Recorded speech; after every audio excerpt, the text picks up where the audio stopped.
so much for being here. Welcome to Bryant Jordan Hall, the beautiful home of the University of Alabama Opera Theater. We're privileged and proud to be here, and we are even more privileged and proud that you are with us here today to experience this extraordinary Roll Tide kind of production. This is why I'm dressed this way.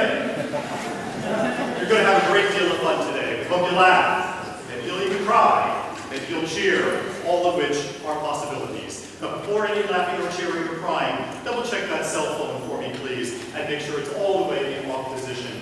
Thanks for your attention. This is our second sold-out performance in a row. I see some folks still being seated, which is a wonderful thing. There are still a couple of empty seats, and we appreciate your patience. No pun intended. I want to call attention, please, to your program. Many people to thank. Corporate sponsors, individual donors. We had a lavish gala just 2 weeks ago in which valuable dollars were raised, and we had a great time doing it. If you were there, thank you so much. If you're a supporter and a contributor, we thank you very, very much. Particular shout out, as they say, to the Guild, the University of Alabama Opera Guild, a tireless and energetic and creative and imaginative bunch of men and women who have come together with the auspices of Opera Volunteers International to work and serve these students, to help raise money, to usher, to greet, to do any number of things, to put on these productions, to help teach the students, to offer them the experiences and the training that they richly deserve and that they are getting, thanks to the help of the Guild and thanks to all of you. We're glad you're here. This is Gilbert and Sullivan, and we have a lot of patience.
on the foreign exchange student, Patience, the campus milkmaid.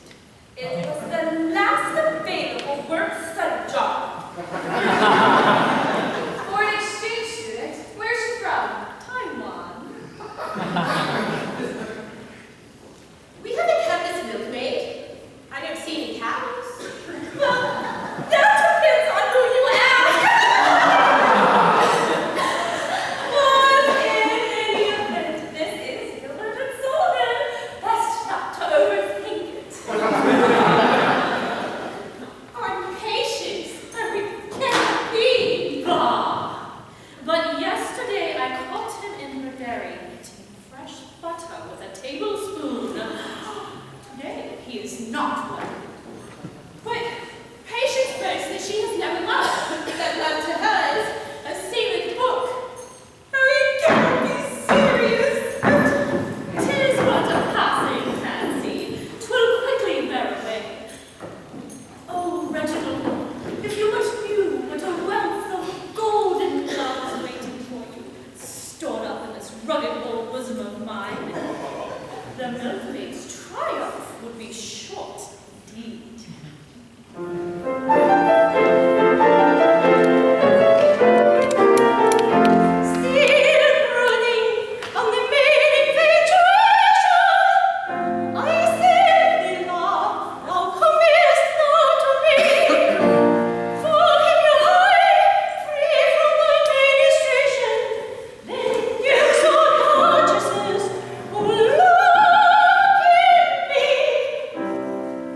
Tis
Oh, come now, cheer up. Don't give way. Oh, for that I'm as cheerful as a poor devil can be expected to be, as the misfortune to be a duke, with 1,000 a day.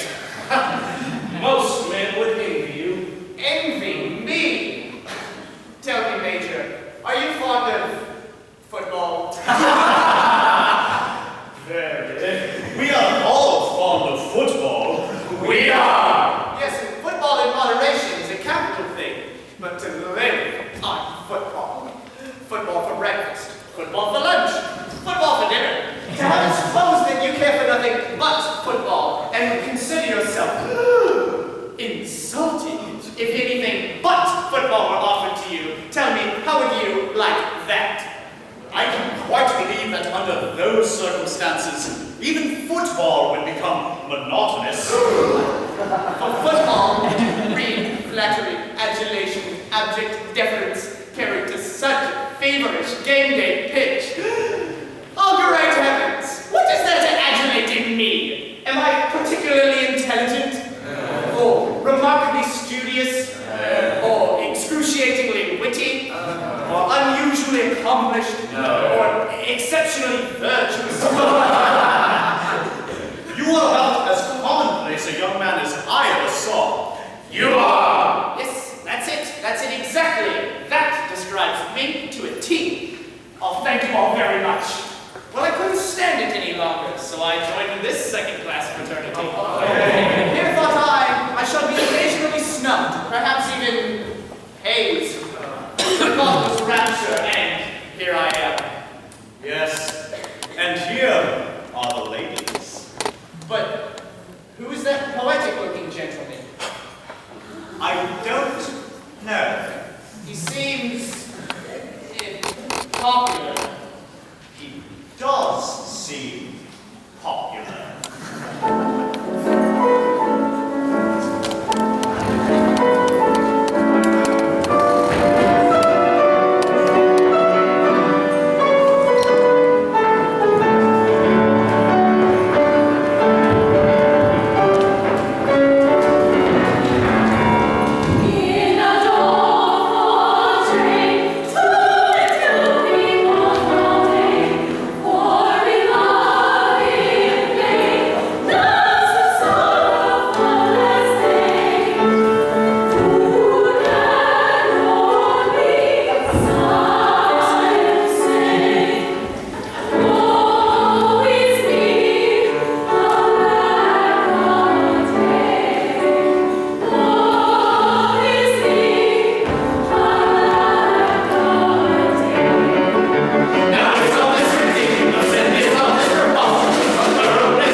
the meaning of this? Well, see, first he had us go in circles in our song, and then we all went in circles in this song, and then we each went to a side. No, not the staging. This! Oh, sir, leave us. Our minds are a little too to light love talk. But what in the world has come over you all? We're a little dizzy from all this service.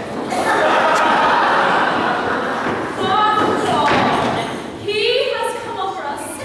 He has come along us, and has idealized us.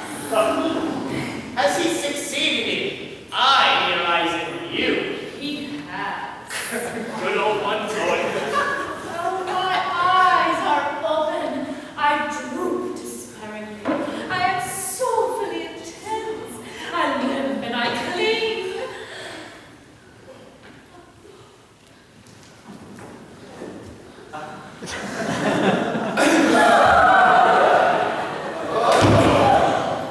Finished! At last! Finished! Are you better now? Yes. Oh, it's you! I am better now. The poem is finished, and my soul has gone out into it. That was all. It was nothing worth mentioning. It occurs 3 times a day. Patience! Dear patience! Well, thank you, sir. Read it to us. This, we supplicate. Shall I? No! I will read as if you bid me. You can if you like. It is a wild, weird, fleshly thing, yet very tender, very yearning, very precious. It is called, Oh, Hollow, Hollow.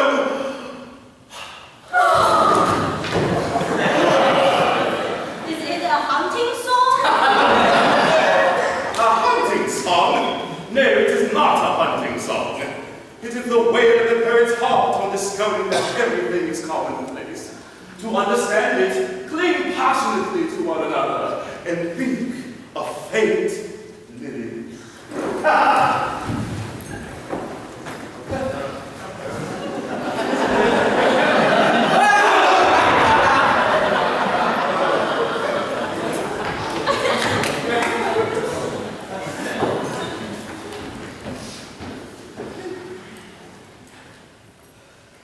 Oh, hollow, hollow.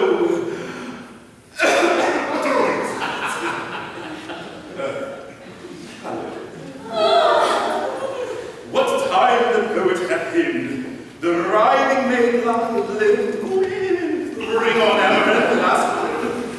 How can he enter walls, knowing as well he knows that all can be set right in calomel?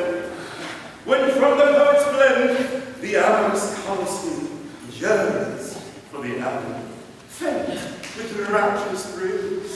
How can he hymn their throats, knowing as well he knows that they are only out of pounded pills? Uncanny nature hath this decree, nothing poetic in the world shall dwell, or that in all her works, something poetic lurks, even in colosseum and calomel. I cannot tell.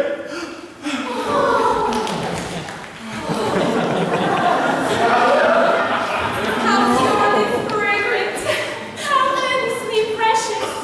It all sounds Greek to me. Keep working on it.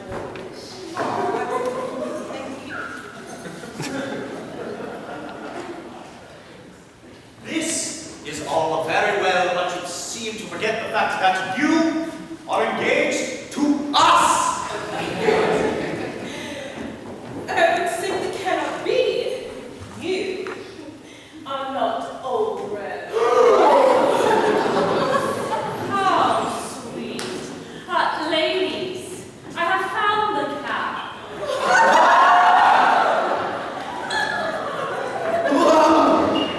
We didn't decide our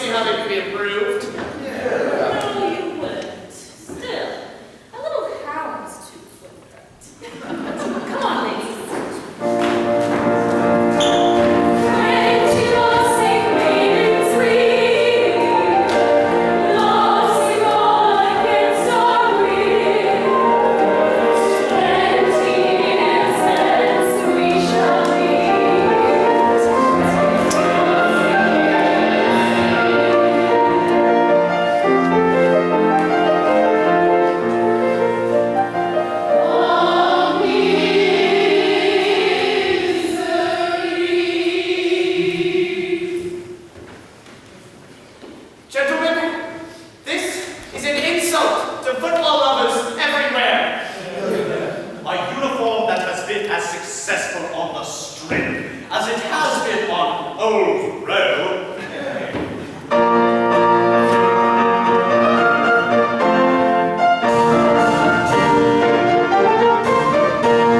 When I first put the shoe for ball, I said as I looked in the glass, it's gone to a million the taste of you, my figure and forms of us. Your place on a job of man, and plenty of that to spare. But our love is professions with ultimate missions, eloquent everywhere.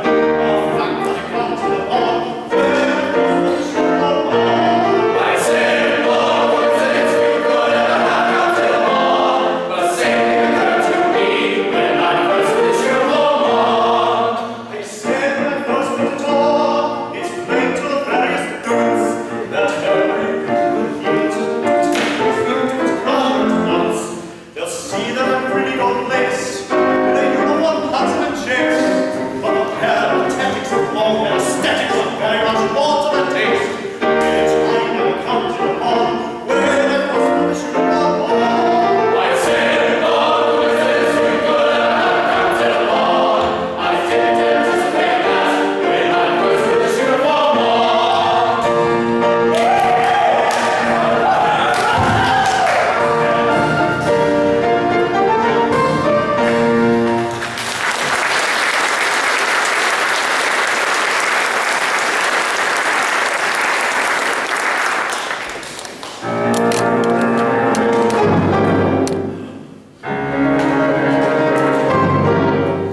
Am I alone and unobserved?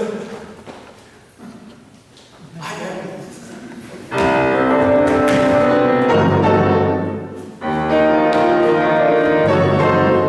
And let me own, I'm an aesthetic shell.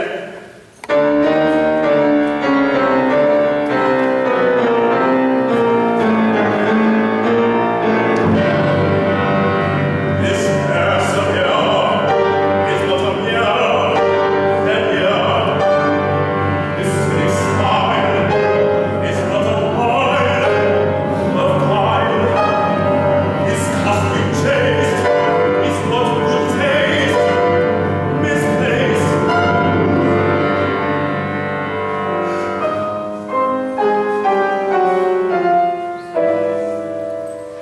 Let me confess, a languid love only does not blind me. Lank lips and haggard cheeks do not delight me. I do not care for dirty greens by any means. I do not long for one seems as Japanese. Ladies, the Macado was 2 years ago. I'm playing fun.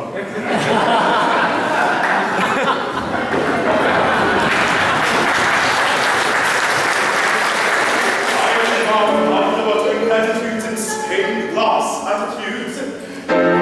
In short, my medievalism's affectation, born of a morbid love of admiration.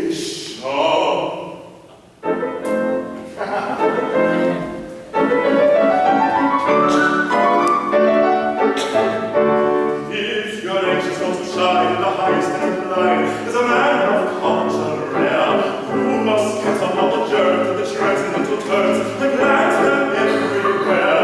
Who must lie upon the daisies, discussing noble phrases of your complicated state of mind. No, meaning doesn't matter if it's to the idle chatter of a transcendental kind. And everyone will say, as you walk your mystic way, if this young man expresses himself in terms too deep for me, why, what a singularly deep young man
time puddles. That's my case.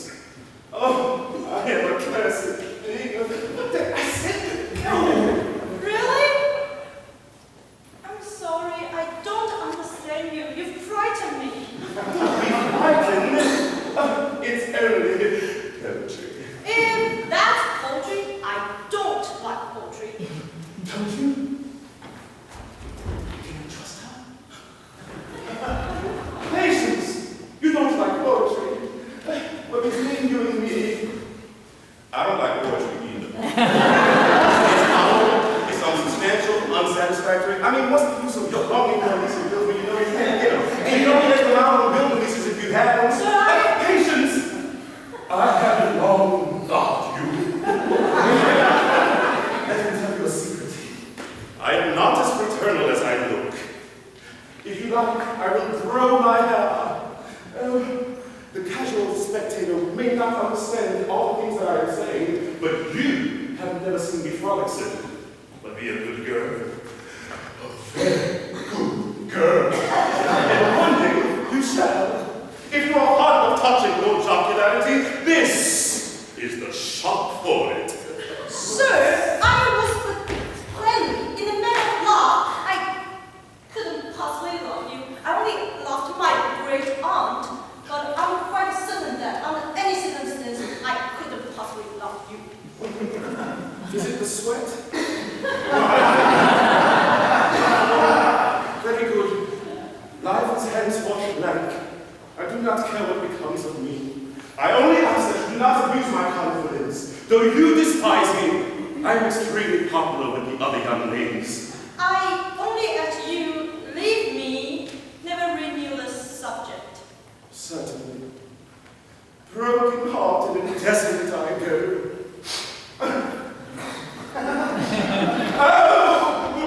To be wafted away from this black house and down of sorrow, where the dust of an earthly today is the earth of a dusty tomorrow. Oh, it's a little thing of my own. I got it off home. You can pick it up at the soup store at Berg. It's only $19.95. Oh, well. And goodbye.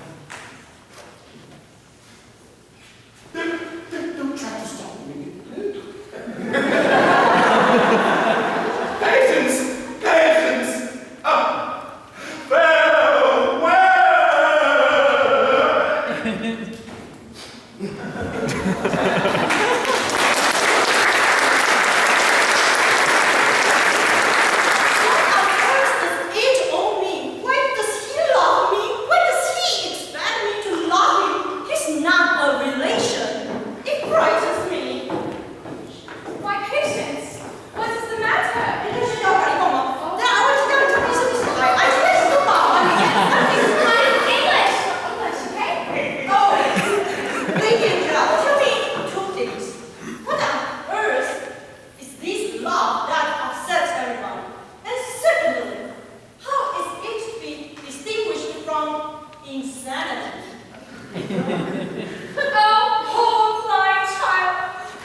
Patience, can it be that you don't recognize me? Recognize you? No, indeed I don't. Have 15 years so greatly changed me. 15 years? What do you mean? Have you forgotten the friend of your youth? Your Archibald? Your little playfellow? Archibald? Is it possible? Why, look. It is impossible. I thought I should never meet you again. And how you have grown. Yes, Patience. I am much taller and much stouter than I was. And how you've improved. Yes, Patience. I am very beautiful. Surely that doesn't make you unhappy. Yes, Patience. It is I am the beauty which probably has not its rival on earth. I am nevertheless utterly and completely miserable. Oh, but why? Child love for you has never faded. Conceive then the horror of my situation when I tell you that it is my hideous destiny to be carried out at first sight by every woman I come across. Why do you make yourself so picturesque? Why not discuss yourself?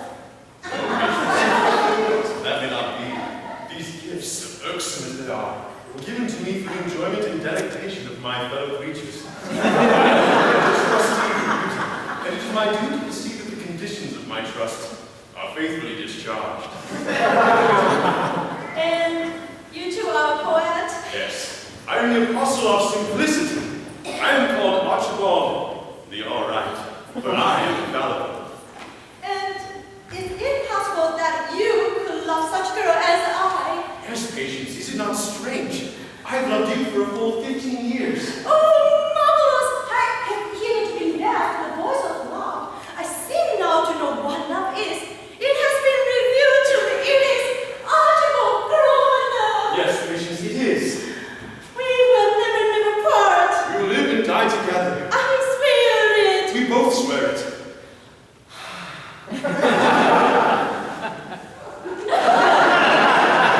But overall, What's the matter? why you perfection, a source of endless ecstasy to all who know you. I know, I am. Well, Then bless my heart. There can be nothing unselfish in loving you. merciful powers. I never thought of that. To monopolize those features on which old women love to linger, it would be unpardonable. Why, so it would. Oh, fatal perfection. Then you interpose between me and my happiness. If you were but a thought less beautiful than you are. Would that I were, but candor compels me to admit that I am not. Then our duty is clear. We must part, and forever. Oh, misery. And yet, I cannot question the pride of your decision. Farewell, Patience. Farewell, Archibald.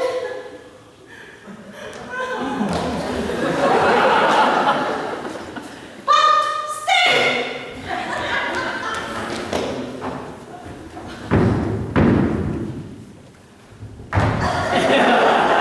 Patience.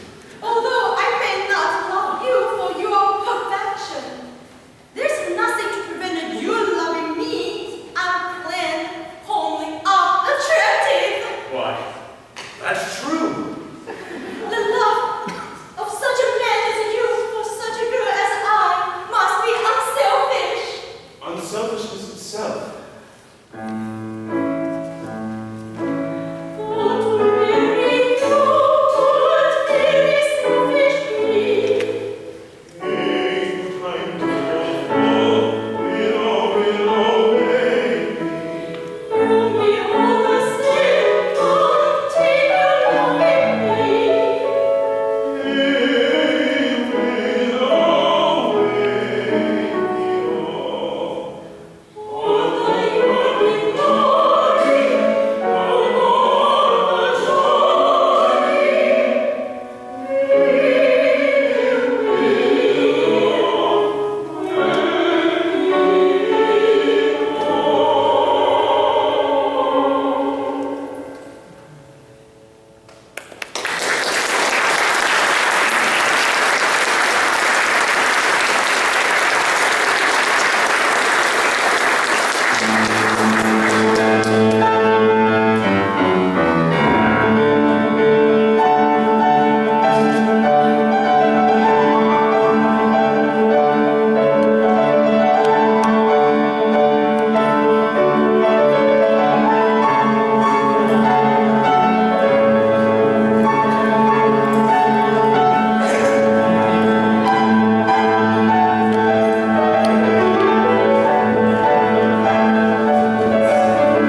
myself up to wear and fall.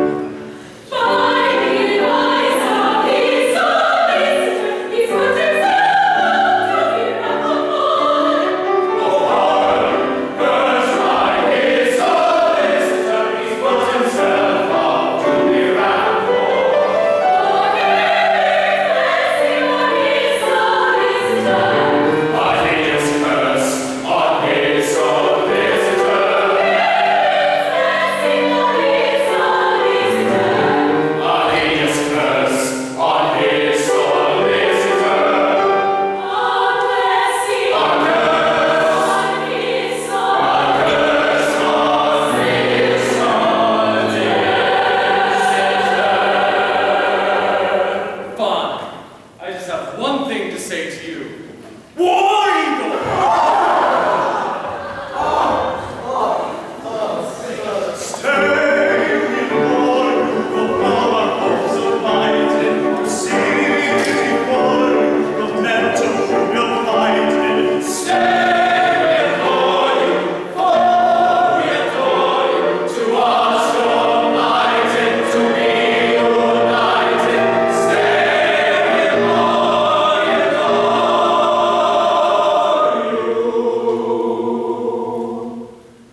contribution, every dollar raised, every penny, goes directly to the benefit of these extraordinary young artists whose talents you're enjoying this afternoon, and we thank you for all of your support. Please stick around at the performance and greet these artists. And we're right on up here for a little mini reception. They'll be happy to come out and speak with you. And once again, grateful for your presence. I hope you're enjoying it. We still have a little more patience. Act 2 is 40 minutes long. Wait to get a load of this. Thanks again. See you soon.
Is what my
The old, old tale.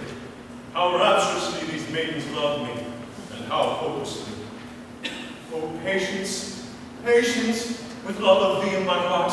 What have I for these poor mad maidens but an unvalued pity? Alas, they will die of hopeless love for me, as I shall die of hopeless love for thee. Sir, will it please you read to us? Yes, child, if you will it. What shall I read? One of your own poems. One of my own poems. Better not, my child. They will not cure thee of thy love. Mr. Bunfield used to read us a poem of his own every day. And to do him justice, he read them extremely well.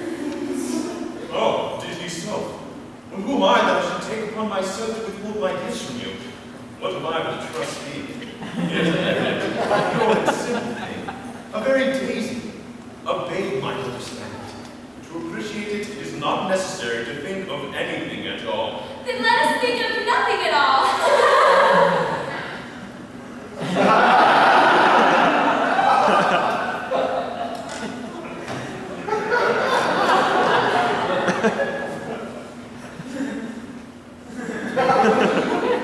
Gentle Jane was as good as gold. She always did as she was told. She never spoke when her mouth was full, or caught blue bottoms their legs to pull, or spilled plum jam on her nice new frock, or put white mice in the 8-day clock, or vivisected her last new doll, or fostered a passion for alcohol. When she grew up, she was given in marriage to a first-class earl who keeps his carriage. I believe I am quite right in saying that there is not one word in this template which is calculated to bring the blush of shame to the cheek of modesty. Not one. It is purity itself. Oh, sir, you are indeed a true poet, for you have touched our hearts. They go out to you. This is simply cloying. Ladies, I am sorry to appear ungallant, but this is Sunday, and you have been following me about ever since Monday. I should like the usual half-holiday. I would take it as a personal favor if you would kindly allow me to close early today. No, sir, please do not send us from you. Poor, poor girls. It is best to speak plainly. I know that I am loved by you, but I never can love you in return, for my heart is fixed elsewhere. Remember the fable of the magnet and the churn. But we don't know the fable of the magnet and the churn. Don't you? Then I will sing it to you. Come along, ladies.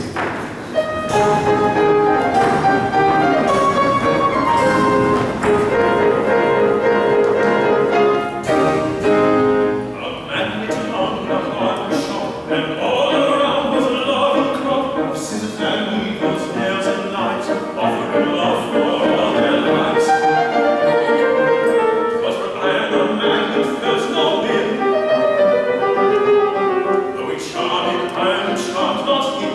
From needles, nails and lights returned, he set his love on a silver churn. A silver churn. A silver churn. What was he said? Very magnetic fancies took his turn. If I can weave a knife or a needle, while a silver churn. His most aesthetic, very magnetic fancy took his turn. If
curse on my fatal beauty. But I am sick of conquest. Patience! I have escaped with difficulty from my Reginald. I wanted to see you so that I might ask you if you still love me as fondly as ever. Love, the devotion of a lifetime. Hold, I have no ice cream! If you are a gentleman, pray remember that I am another's. But you do love me, don't you? Madly, hopelessly, despairingly. That's right! I never could be yours. But that's right. And you love this one form? With a heart whole ecstasy that withers and scorches and burns and stings. It is my duty. Girl. But you are not happy with him. Happy? I'm miserable beyond description. That's right. I never can be yours. But that's right. Alona, I see the original approach. Archibald, I cannot express the joy. I feel this. No. Farewell, Archibald. Ah, if I only dared. Don't let make it down. Oh, Archibald, think of me sometimes, for my heart is breaking. He's so unkind to me, and you will be so loving. Loving. Don't let make it down. Archibald, don't let think of me sometimes. Don't let. Once more, adieu.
that smug-faced idiot came here. Before that, I was admired.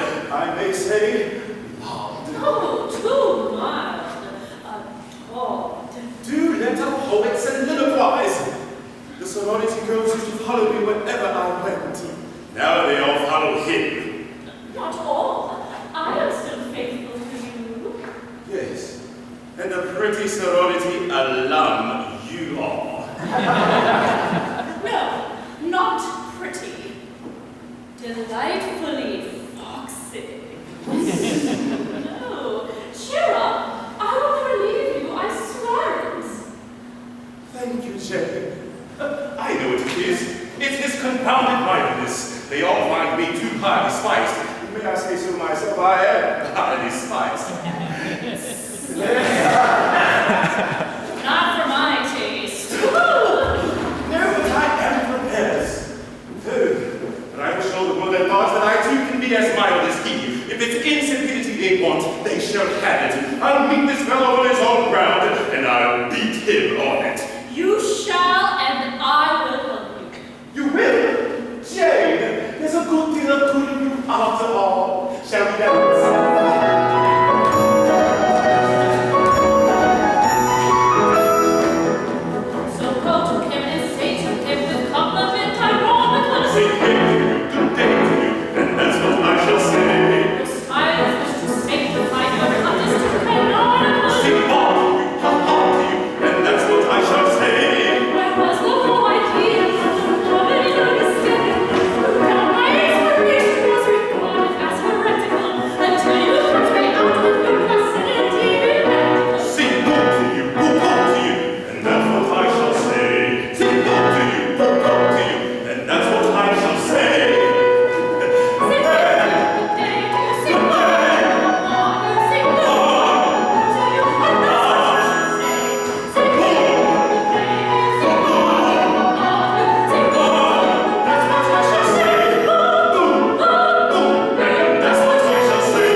it's quite clear that our only chance of making a lasting impression on these young ladies is to become as aesthetic as they are.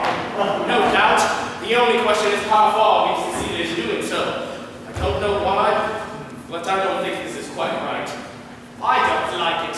I never did. I don't see what it means. I do it. I don't like it. My good friend, the question is not whether we like it, but whether they do. They understand these things. We don't. Now, I shouldn't be surprised if this is effective enough at a distance. But I can't help thinking we're a little stiff at it. It'd be extremely awkward if we were to be struck so. Oh, I don't think we shall be struck so. Perhaps a little awkward at first, but everything must have a beginning. Oh, look, here they come. Attention! Oh, Xavier, see, the immortal fire has descended on them, and they are of fraternity. Oh, how all row. Ladies, we will not deceive you. We are doing this at some personal inconvenience with a view of expressing the extremity of our devotion to you. I trust that it is not without its effect. We will not deny that we are much moved by this proof of your attachment. Yes, your conversion to the principle of aesthetic art in its highest development has touched us deeply. And if Mr. Grosvenor should remain obdurate, Which we have every reason to believe he will. I wish they'd hurry up. we are not prepared to say that our yearning hearts will not go out to you. Bisections of 3, rapture! Oh, it's extremely good. For beginners, it's admirable. The only question is, who will take who? Well, the Duke chooses first, as a matter of course. Oh, I really couldn't. You are too good. Nothing of the kind. You are a great matrimonial fish, and it's only fair that each of these ladies have a shot at hooking you. Now, it's perfectly simple. Observe. Suppose you choose Angela. I take Sophia. Major takes nobody. Suppose you choose... Suppose you choose Sophia. Major takes Angela. I take nobody. Suppose you choose neither. I take Angela. Major takes Sophia. Clear as day.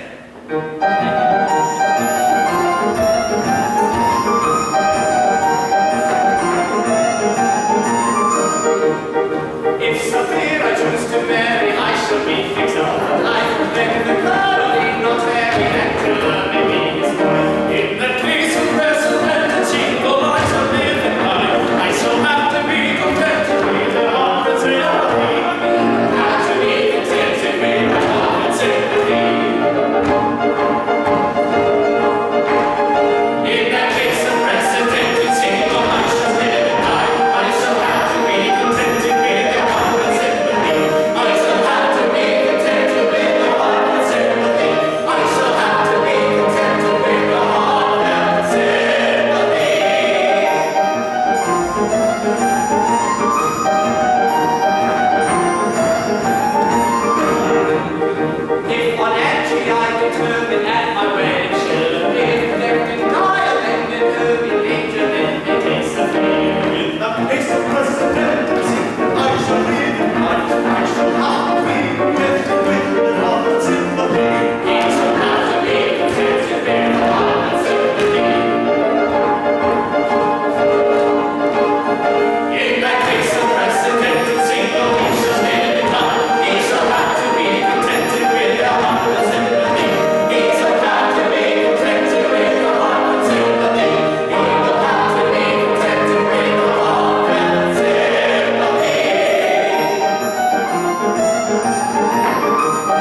It's no use. I can't live without admiration.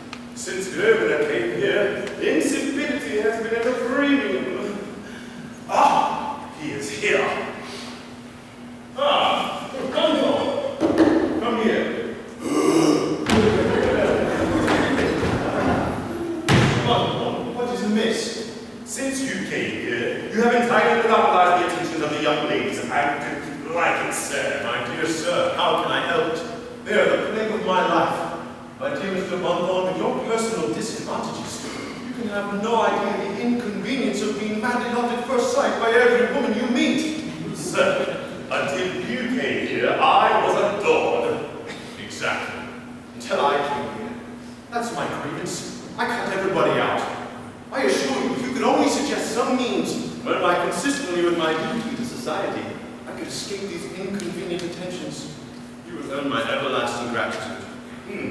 I will do so at once. However popular with the world at large it may be, your personal appearance is highly objectionable to me. It is? Thank you, thank you. How can I express my gratitude? I'm making a complete Change at once. Your appearance and costume must be perfectly matter of fact.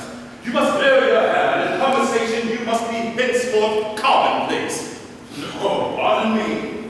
That's impossible. Take care. When I am thwarted, I am very terrible. I can't help that. I'm a man with a mission, and that mission must be fulfilled. I don't think you quite appreciate the consequences of thwarting me. I don't care what they are. Well, suppose I won't say that I will go so far as to admit. But suppose for one moment I were to catch you. Very well, take care. But surely you would never do that. I don't know. It would be an extreme measure, but still I I would not do it. I am sure you would not. Oh, Mr. Wonderful, reflect. You had a mother once. never. Then an aunt. I see that you had. By the memory of that aunt, I implore you to pause ere you resort to this last fearful expedient. Oh, Mr. Bundle, reflect. Reflect. Please, no curse.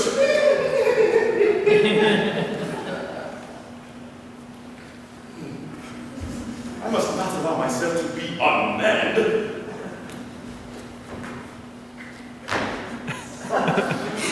It's no use. Consent at once, or may I not lose cause? Are you absolutely resolved? Absolutely. Will nothing shake you? Nothing. I am adamant. Very good. Then I yield. Ha! You swear it. I do. Cheerfully. I have long wished for a reasonable pretext for such a change as you suggest. It has come at last. I do it on compulsion. Victory! I triumph. When I grow out of law, prepare myself to score. Was I in the other world as before? I shall recall the taste, things yet to taste. In my little requisite, I pronounce it taste. The most intense command, a soulful I command. And not a poet of simplest that will not obey a man. Conceive me if you can, and every take man. Come with me, single up in the heart of that you can. It's the words of London Wonderful. Songs dinner and company dinner on bottle beer juice. Come and face your man, a matter of fact a man. A steady and stony, jolly big holiday, everyday young man.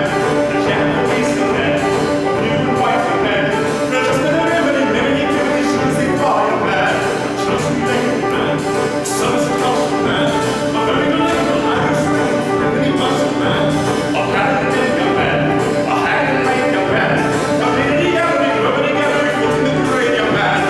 That's a naked man, a son's a cultured man. A pushing cultured, that's an cultured, that's a muscle man. And see me if you can, a matter of fact man.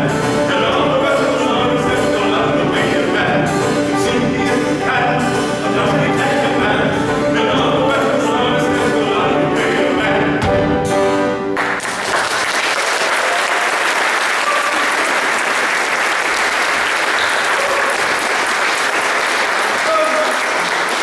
It's all right.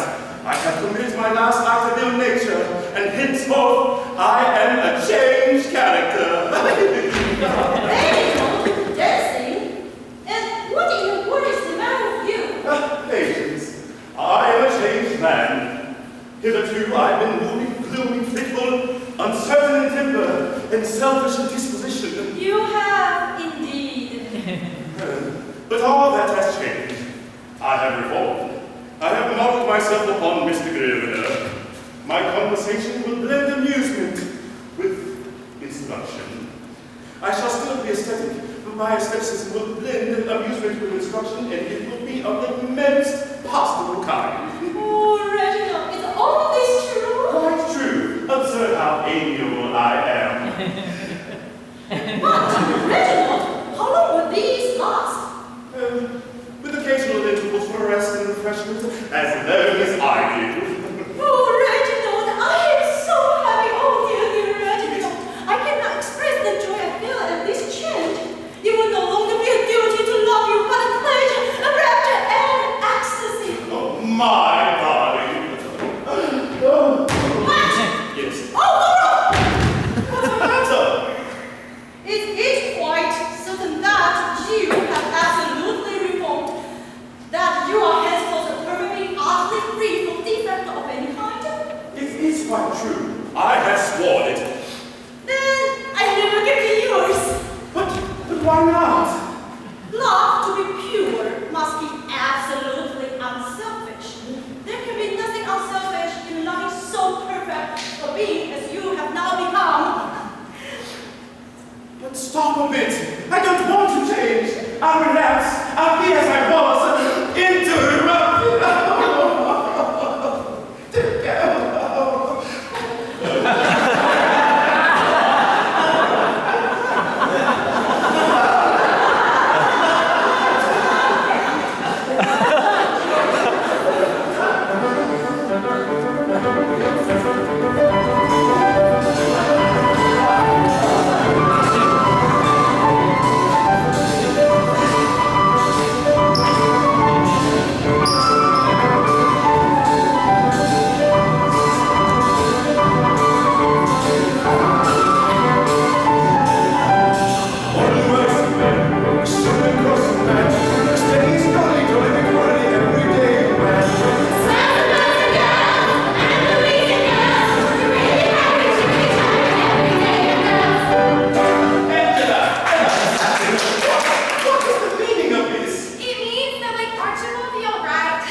I have a great gift to bestow. Approach such of you as are truly lovely.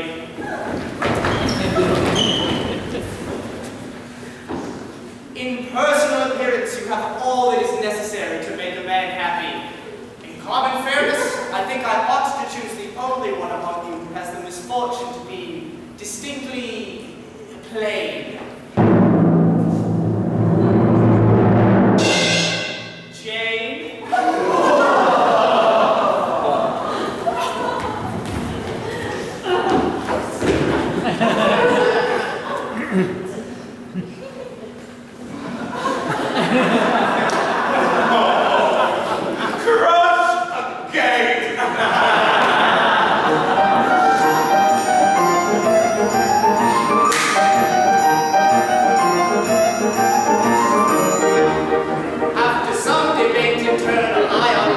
Jane beside